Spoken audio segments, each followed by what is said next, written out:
তুষার টক্সের তুষার তোমাদের স্বাগত জানা আর একটা নতুন ব্লগে।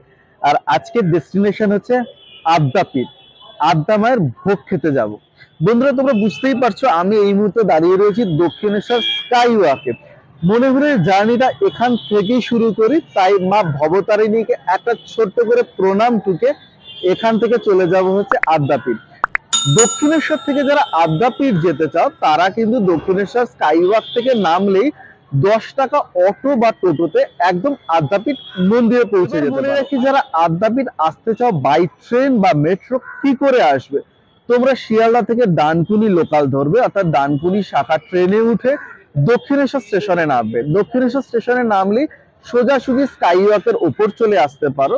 একবার স্কাইওয়াকটা দেখেই নিলে, না হলে আদারওয়াইজ স্টেশন থেকে নিচে চলে আসতেই অটো বা টোটো পেয়ে যাবে। আর যদি মেট্রো করে আসতে চাও তাহলে তো সোনায় সোহাগা, যে কোনো মেট্রো স্টেশন থেকে মেট্রোতে উঠবে, উঠে বলবে দক্ষিণেশ্বর, এটা হচ্ছে লাস্ট স্টপেজ, এখানে নামবে, লাস্ট স্টেশন অবশ্যই এখানে নামবে। নামলেই অ্যাজ ইউজুয়াল নিচে অটো বা টোটো চলে যেতে পারবে আদ্যাপীঠ। আদ্যাপীঠ কিন্তু আমাদের আরো একটি শান্তির জায়গা। দক্ষিণেশ্বরের সাথে সাথে আরো যে দুটো জায়গা আসছে নাম মুখে চলে আসে, একটা আদ্যাপীঠ আর একটা বেলুড় মঠ। আজকে আমরা যাব হচ্ছে আদ্যাপীঠের আদ্যা মার দর্শন করতে আর আদ্যা মায়ের ভোগ প্রসাদ গ্রহণ করব। আর তোমাদের জানাবো এই আদ্যা মায়ের ভোগ প্রসাদ গ্রহণ করতে গেলে কি কি নিয়ম, কটায় পৌঁছতে হবে, কত টাকা কুপন মূল্য, বাকি বাকি বাকি বাকি সমস্ত কিছু। বন্ধুরা, তুষার টক চ্যানেল সাবস্ক্রাইব করতে ভুলবে না আর তুষারের সাথে থাকবে। তাহলে এখন ডেস্টিনেশন আদ্যাপীঠ। স্কাইওয়াকের উপরেই লেখা রয়েছে বাস স্ট্যান্ড কোন দিকে, রেলওয়ে স্টেশন কোন দিকে আর আদ্যাপীঠ কোন দিকে। তাহলে আমাদের এখনকার ডেস্টিনেশন, এর আগেও বললাম আবারও বলছি, চলো যাই আদ্যাপীঠ। সারথি নিয়ে পৌঁছে গেছি আদ্যাপীঠ। গাড়িটাকে সবাই ভেতরে রাখলাম। দাদা ডাকছিল যে পার্কিং স্লিপটা নেওয়ার জন্য। পার্কিং স্লিপটা নিয়ে নি, তারপর তোমাদের মন্দিরটা দেখাবো। তার আগে মন্দিরের বাইরেটা দেখাবো, কোথা থেকে ডালা পাওয়া যায়, পুজোর সামগ্রী পাওয়া যায়, আর সাথে সাথে তোমাদের দেখাবো পার্কিং ফিস কিরকম।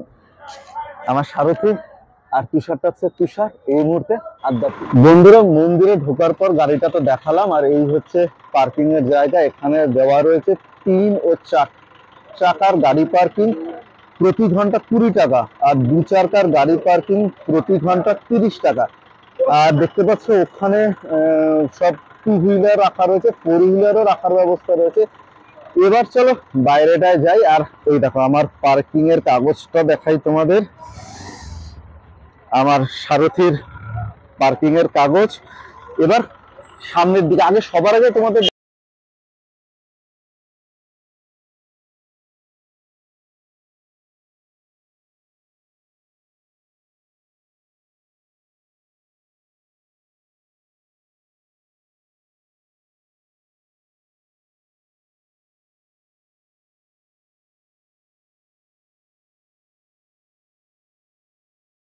রয়েছে এইরকম ডালার কেট, অর্থাৎ এখানেই তোমরা ফুল প্রসাদ সমস্ত কিছু পেয়ে যাবে। আসলে একটা দোকান না, এখানে কিন্তু পরপর দেখো অনেকগুলো দোকান, মানে একদম মন্দিরের উল্টো দিকেও যেরকম রয়েছে, মন্দিরের সামনেও রয়েছে। আর এটা হচ্ছে একদম মন্দিরের যে মূল দরজা, মূল ফটক সিংহদুয়ার, তার ঠিক উল্টো দিকেই কিন্তু হচ্ছে এই ডালা আর্কেড। মন্দিরে প্রবেশ করে যেখানে চোখটা সবার আগে আটকে যায় সেটি হচ্ছে স্বামী বিবেকানন্দের একটি বিশাল বড় মূর্তিতে। আর মন্দিরে প্রবেশ করার পরই ডান দিকে রয়েছে হচ্ছে জুতো রাখিবার ঘর আর গাড়ি পার্কিং, অর্থাৎ যেখানে আমি গাড়ি পার্ক করেছি তোমাদের একটু আগে দেখালাম, আর ওখানেই রয়েছে জুতো রাখার ব্যবস্থা। এবার বন্ধুরা মন্দিরে বাদিকে যাই, এখানে কিন্তু ভোগ প্রসাদের কুপন পাওয়া যায়। আর আজকে শনিবার বলে আজকে কিন্তু প্রচুর ভিড়, আর জানি না কেন এত পুলিশের গাড়ি এখানে, অনেক অনেক পূর্ণার্থীর ভিড়। বাবারে বাবা, মানে আমার ধারণা ছিল না যে শনিবার ঠিক এতটা ভিড় হতে পারে। আর এখানে একটা ফলক রয়েছে, তাতে লেখা রয়েছে দক্ষিণেশ্বর রামকৃষ্ণ সংঘ আদ্যাপীঠ প্রতিষ্ঠাতা শ্রী শ্রী অন্নদা ঠাকুর মহোদয়ের জগৎজননী আদ্যামা প্রাপ্তি শতবর্ষ উৎসব উদ্বোধন করেছিলেন ভারতের রাষ্ট্রপতি শ্রী প্রণব মুখার্জি।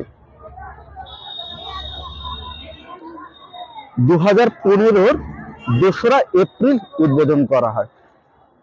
এবার মন্দিরের বাদিক থেকে এগোতে থাকি।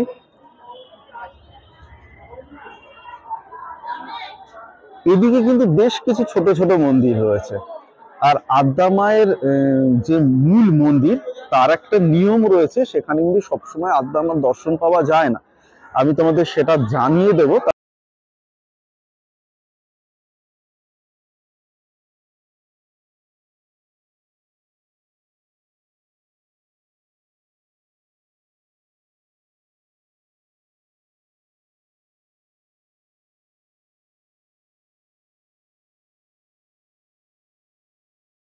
এই যে সাদা চূড়া, এটাই হচ্ছে মূল আদ্যা মায়ের মন্দির। আর এই মন্দিরকে পাশে রেখে ঠিক দেখে এইখানে যে ঘরগুলো রয়েছে, এগুলো কিন্তু হচ্ছে অফিস ঘর। রুম নাম্বার 1 থেকে শুরু হচ্ছে। আর এখানেই চাঁদা ও প্রসাদের কুপন পাওয়া যায়। তাহলে সবার আগে প্রথম কাজ হচ্ছে প্রসাদের কুপনটা নিয়ে নেওয়া, কিন্তু তার একটা টাইমিং রয়েছে, পরে গেলে হয়তো পাবো না। আর লাইন রয়েছে। চলো আমি দেখাই তোমাদের কুপনের প্রাইস কত বা কি নিয়ম এখানে দেওয়া রয়েছে। দাঁড়াও, একটু সামনে না গেলে আমি দেখতে পাবো না। এখানে দেওয়া রয়েছে কুপন প্রাইস 60 টাকা। আর ভোগের টাইমিং হচ্ছে 11:45 থেকে দুপুর 1টা। প্রসাদের কুপন দেওয়া হয় সকাল 8টা থেকে দুপুর 12টা পর্যন্ত। আর প্রসাদ পাওয়া যাবে হচ্ছে 11:45 থেকে দুপুর 1টা, অর্থাৎ মাত্র 1 ঘন্টা 15 মিনিট কিন্তু ভোগ প্রসাদ পাওয়া যায়। আর সকাল 8টা থেকেই কুপন দেওয়া হয়। আর একটা নিচে লেখা রয়েছে যে প্রসাদ অতিরিক্ত থাকলে তবে দুপুর 1টার পরে পাওয়া গেলেও যেতে পারে। তাহলে বন্ধুরা, সকালবেলা যদি কেউ সকাল সকাল চলে আসো, তাহলে কিন্তু 8টা থেকে কুপন পেতে পারো। আর ভোগ প্রসাদ পাবে হচ্ছে 11:45 থেকে দুপুর 1টা পর্যন্ত। আর 60 টাকা কুপন। আমি এবার লাইনে দাঁড়িয়ে পড়ি, এনার পিছনে আমার লাইন। কুপনের জন্য দিলাম টাকা একটা, 60 টাকা কুপন। দাদা আমাকে কুপন দেবে। এটা হচ্ছে আদ্যা মায়ের প্রসাদ। অনেক দিনের ইচ্ছে ছিল বন্ধুরা। আর একটা জিনিস তোমাদের দেখিয়ে দিই, এখানে মেনশন করা রয়েছে যে children below 7 years coupon price ₹30 half ticket, অর্থাৎ 7 বছরের কম যারা আসবে তাদের কিন্তু মাত্র 30 টাকা কুপন। এই হচ্ছে আমার কুপন। দক্ষিণেশ্বর রামকৃষ্ণ সংঘ আদ্যাপীঠ, কলকাতা 76। লেখা রয়েছে প্রসাদ ভোগ বাবদ 60 টাকা, সাহায্য পাইলাম। প্রসাদ পাইবার সময় 11:45। বন্ধুরা, তাহলে যদি আদ্যা মায়ের ভোগ প্রসাদ খেতেই হয়, তাহলে কিন্তু যেরকম আমি বলে দিলাম ঠিক সেই রকমই সময় চলে আসবে।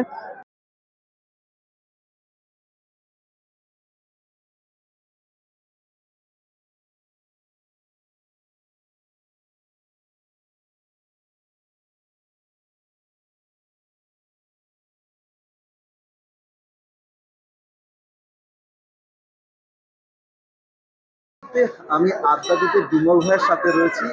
আমি বিমল ভাইয়ের থেকে জেনে নেবো এখানকার পুজো দেওয়ার নিয়ম কি। কারণ আদ্যা মায়ের মন্দির কিন্তু সবসময় খোলা থাকে না, সব মানুষ কিন্তু চাইলেই আদ্যা মায়ের দর্শন করতে পারে না। বিমল ভাই, আবার সবার আগে বলুন আপনি কেমন আছেন? ভালো। একদম, মায়ের আশীর্বাদে সবাই ভালো।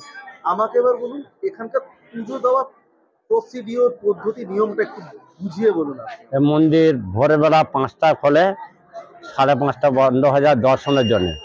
আর পূজা আপনি যদি যান 5টা থেকে বেলা 11টা পর্যন্ত পুজো দিতে পারবেন সকালে। 5টা থেকে 11টা? হ্যাঁ, পূজা দিতে পারবেন। আর মা দর্শন করতে গেলে ভোর 5টা খোলে, 5:30 বন্ধ হয়ে যায়। মাত্র 30 মিনিটের জন্য মায়ের দর্শন? হ্যাঁ, তারপর দুপুরবেলা 10:30 থেকে 11টা।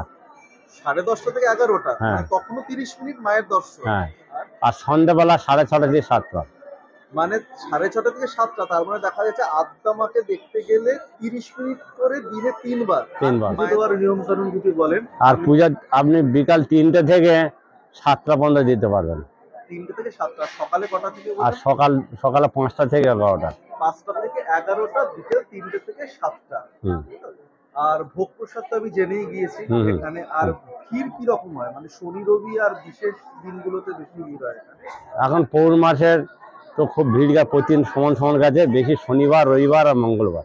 শনি রবি মঙ্গল। আর মায়ের কি স্পেশাল কোনো বছরে বাৎসরিক পুজো বা এরকম? হ্যাঁ, বাৎসরিক পুজো হয় তোমার মকর সংক্রান্তিতে। মকর সংক্রান্তি মায়ের বাৎসরিক পুজো। দাদা ভীষণ ভালো থাকবেন। নমস্কার বন্ধুরা, আদ্যাপীঠ মন্দিরে আজকে আমাদের প্রাক্তন মেয়র শোভনদেব চট্টোপাধ্যায় আর বৈশাখী দিদি দুজন মিলে উপস্থিত। তোমরা দেখতে পাচ্ছ এই মুহূর্তে বৈশাখী দিকে আমরা পেয়ে গেছি আদ্যাপীঠ মন্দিরে। দিদি কিরকম লাগছে? না, আসলে আদ্যাপীঠে আসা হচ্ছে জীবনের সেই সমস্ত ভালো লাগার মুহূর্তগুলোর মধ্যে অন্যতম, যেখানে এসে আমরা একটা পরম শান্তির খোঁজ পাই। এবং ৩৬৫ দিন তো আমরা সত্যিকারের নিজেদের সমস্যা নিয়ে জর্জরিত একদম থাকি। একদম। কিন্তু এই একটা দুটো দিনই দুর্লভ মুহূর্তগুলো আসে যখন মানুষের সঙ্গে নিজেদের সুখ দুঃখটা ভাগ করে নিতে পারি। মা আদ্যা আমাদের সকলকে শক্তি দিন। মুরাল ভাইয়ের দেখানো পথে আমরা এগোতে পারি, যেন মানুষের সেবায় যেন নিজেদের নিয়ে যেতে করতে পারি। এটাই হচ্ছে আমাদের মানে আমার মনে হয় যে আদ্যাপীঠ দক্ষিণেশ্বর এত শান্তির জায়গা সত্যি খুব কম রয়েছে।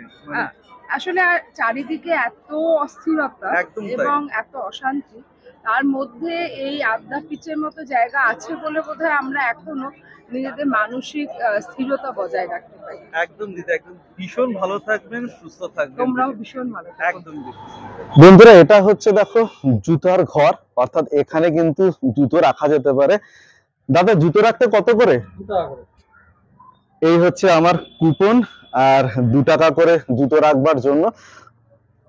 আদ্যাপীঠের পরিষেবা কিন্তু ভীষণ রকম ভালো, মানে গাড়ি রাখারও যেরকম ব্যবস্থা রয়েছে ঠিক সেরকম জুতো রাখার ব্যবস্থা, এভরিথিং ভীষণ ওয়েল প্ল্যান্ড, খুব সাজানো গোছানো সিস্টেমেটিক। বন্ধুরা, এবার একটু মন্দিরটা দেখিয়ে চলে যাব হচ্ছে সোজা ভোগের ঘরে, কারণ কথায় কথায়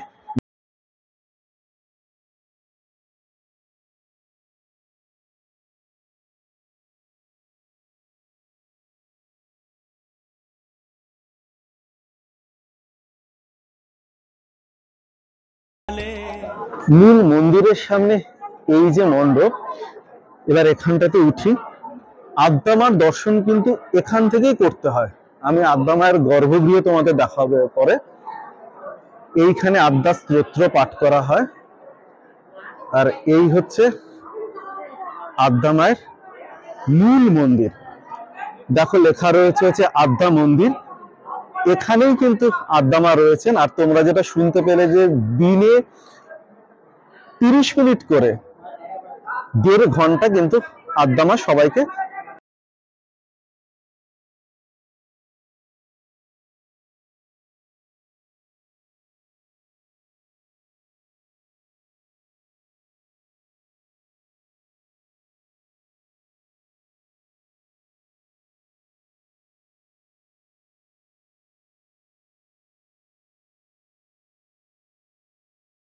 শান্তির জায়গা এই আদ্যাপীঠ। অনেক অনেক মানুষ দেখো এখানে এসে বসে রয়েছে। আদ্যা মা কিন্তু দর্শন এখন দিচ্ছেন না, কিন্তু তবু মানুষ এখানে বসে রয়েছে একটু শান্তির খোঁজে।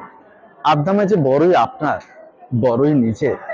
আমি ভিডিও শুরুতে বলেছিলাম দক্ষিণেশ্বরের সাথে সাথে যে দুটো নাম চলে আসে, একটা হচ্ছে আদ্যাপীঠ, আর একটি হচ্ছে বেলুড় মঠ।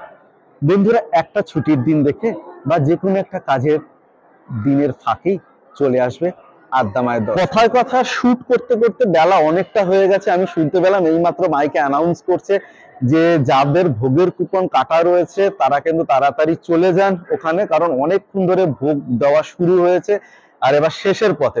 তাহলে বন্ধুরা, এবার একেবারে ভোগ ঘরে গিয়ে তোমাদের সাথে দেখা হবে। নামতে থাকি আস্তে আস্তে, মানে এদিকে নিচে না থাকলে না একদম হুচট খেয়ে পড়ে যাবে। তাহলে বন্ধুরা,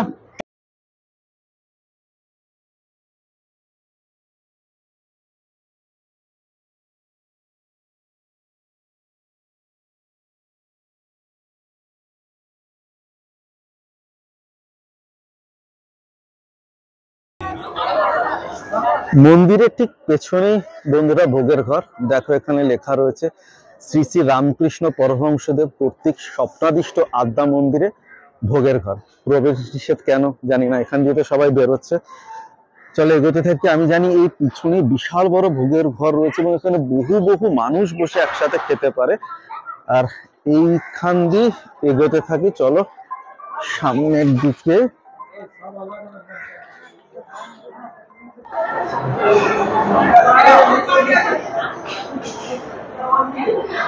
বন্ধুরা, এই হচ্ছে ভোগের ঘর। দেখতে পাচ্ছ সব স্টিলের টেবিল চেয়ার পাতা রয়েছে, আর কত বড় ঘর, মানে একসাথে অনেক অনেক মানুষ খেতে পারেন এখানে।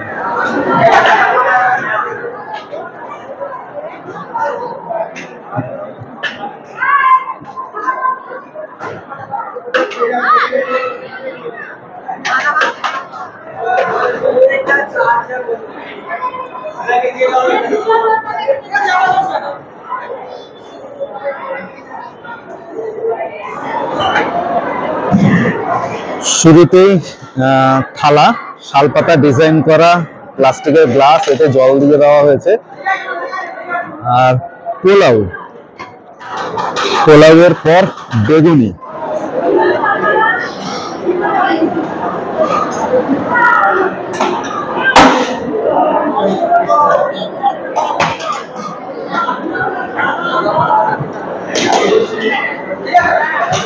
বন্ধুরা দেখো দিদিরা কিন্তু এখানে খাবার দিচ্ছে। দিদি কি আছে এখানে?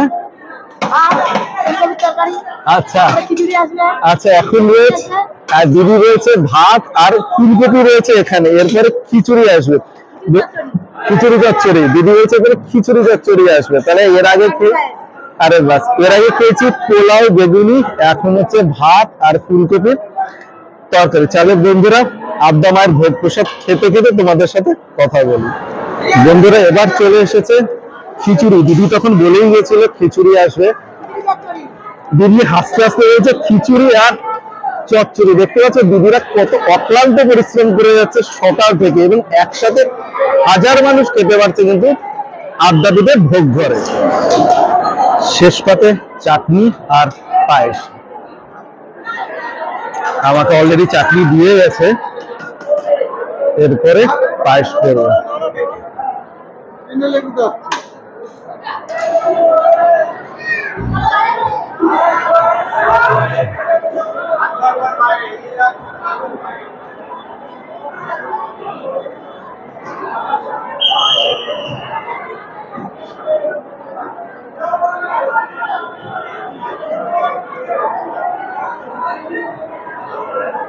ভোগ প্রসাদ অনেকটা বেশি খাওয়া হয়ে গেছে, আর এতটাই বেশি খেয়ে ফেলেছি যে আমাকে এখন বোধহয় 5-10 মিনিট বসে একটু বিশ্রাম নিতে হবে। বন্ধুরা এই বিশ্রাম নিতে নিতে তোমাদের একটা ইনফরমেশন দিয়ে রাখি, সেটা হচ্ছে তোমরা যারা ভোগ পার্সেল নিতে চাও বা বাড়িতে নিয়ে যেতে চাও, তারা 60 টাকা করে কুপন অ্যাজ ইউজুয়াল কাটবে, কেটে ভোগ ঘরে গিয়ে বলবে তুমি পার্সেল নিতে যাও।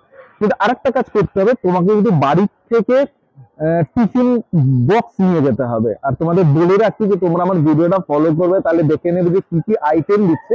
ঠিক সেই রকম 8-9 খানা টিফিন বক্স নিয়ে আসবে, তাহলে এই ভোগ প্রসাদটা তোমরা ওখান থেকে নিয়ে বাড়িতে নিয়ে যেতে পারবে। আমাদের বাড়িতে যারা বয়োজ্যেষ্ঠ মানুষ রয়েছেন, মা বাবা দাদু ঠাকুমা যারা রয়েছেন, তারা কিন্তু বাড়িতে বসেই আদ্যা মায়ের ভোগ প্রসাদ খেতে পারে।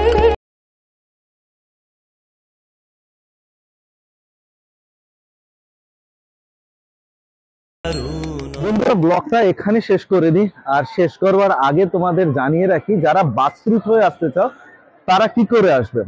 যারা শ্যামবাজার থেকে আসতে চাও ডানলপ হয়ে, বা ব্যারাকপুর থেকে যারা আসতে চাও, তারা অবশ্যই নামবে হচ্ছে রথতলা বাস স্টপেজে, অর্থাৎ কামারহাটি মিউনিসিপ্যালিটি যেখানে সেখানে। ওখানে নেমে ওখান থেকে অটো বা টোটো পেয়ে যাবে। আদারওয়াইজ দক্ষিণেশ্বর নেমেও কিন্তু বাসে করে দক্ষিণেশ্বর আসলেও তোমার ওখান থেকে অটো বা টোটো পেয়ে যেতে পারো। শেষ করে দিই, আমার কথা তোমাদের কথা, এই নিয়ে আমাদের কথা। আর এই সবকিছু যখন মিলে যায়, ঠিক তখনই এই আদ্যা মায়ের সামনেই তৈরি হয়